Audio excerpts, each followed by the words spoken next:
Hey, what's up guys? My name is Carl Bergonia or JC the Comedian, and you're watching Carl's Reaction. Yes, the show where I usually speak in Tagalog, but now it's a brand new season. I got to start fresh. I had to learn and speak English so that a wide variety of range of audiences can understand what I'm saying.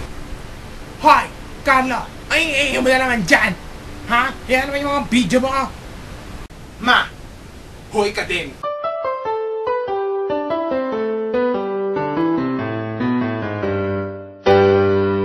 Hey, what's up guys? Kakasabi ko nga lang na bago na naman ang season ng Carl's Reaction, and yes, it's a brand new season of JC the Comedian also.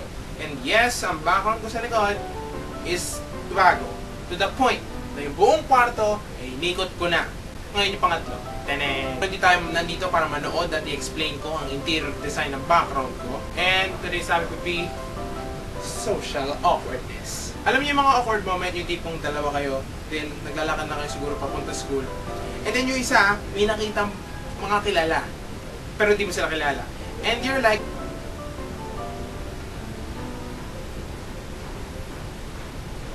or hindi kaya pwede rin, yun may mga kaibigan niya, hindi ko naman kilala. Ba't di niya pinapakita? Ay, oy, hi! Hi. O yan, pinakilala pa ako. O yan. Bye! Bye! Sino ba yun ang awkward naman? Or hindi kaya kayo ba yung tipong mga taong hindi pa magkakilala? Usually, ito yung mga first day. Yung tipong hindi pa magkakilala, parang sabay-sabay na kayo. Kasi na-vibe nyo, na parang you'll be friends forever and ever.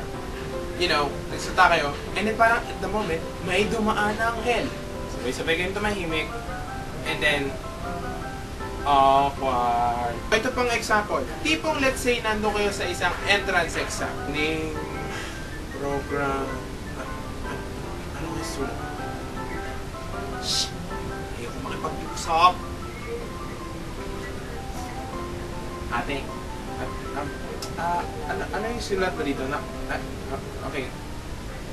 Okay. Thank you. Kanina pa. Salamat. Okay. Nakakaya.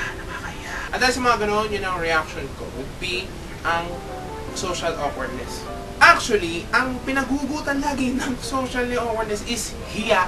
Yung tipo marami na sana kayo nagawa. Kung hindi dahil sa hiyang yan, utang na loob. Hindi mo na nagawa, hindi mo na nakausap yung mga taong gusto mong kausapin, yung gusto mong pagtanungan. Sa isang sitwasyon ba, hindi nyo alam, gusto mong magtanong, pero nahihiya ka. Ala, nandiyan ka na sa sulok. Dapat, overcome nyo. Yun ang masasabi ko, dapat, i-overcome nyo yan. Dahil wala kayong mararating. Kaya sabi ng lola ko sa akin, Ikaw, kailangan makapal ang mukha mo. Sapagkat kailangan mong maging makapal ang mukha. Ano mo bakit? Kasi makapal ang mukha mo. Tapangan mo kasi. Lola, pakiulit nga, magulo masyado eh. Yung tipong socially bago, in the field, lalo na sa college, kung first o frosh, first year, o freshie, o ano man tawag sa inyo, syempre, ang laking hiya makuha nyo kasi ang daming bagong tao sa college na hindi nyo pa nakikita nung high school. I'm telling you that, even though wala pa ako isang taon, ito, ang dami na ako nakita, ang dami na ako nalaman, ang dami na akong nakilala, which is kind of good. Kasi ako hindi ako socially awkward. I'm a sociable person. Nakakausap naman ako.